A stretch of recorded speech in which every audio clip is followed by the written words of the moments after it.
Now, Northwest Postcards, brought to you by Washington State Parks. Embrace your nature.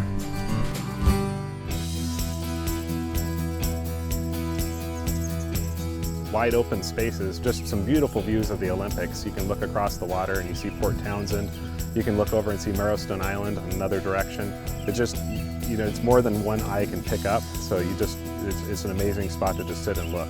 Step back in time to Fort Casey's historical state park on Whidbey Island. We get to work in some amazing parts of our state. There's always a variety, there's always something new happening, and it's an exciting job.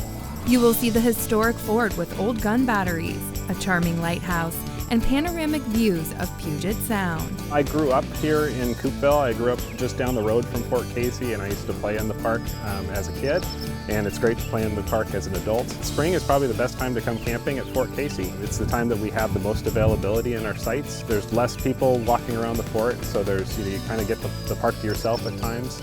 But the park isn't short on activities. Everything from hiking, boating, to fishing. Well, I can't imagine anybody debating whether they come to Fort Casey or not. It's an awesome spot. There's just so much to do for every age group. We have places that are accessible and interesting to little kids and to grown-ups and to elderly folks. I can't think of a better spot to bring a family, and that's really what we see out here is a lot of families. Fort Ebey is another central Whidbey Island State Park, just 15 minutes from Fort Casey.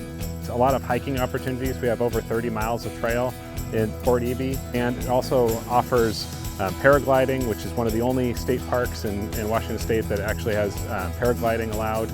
So round up the history buffs and visit Whidbey Island today.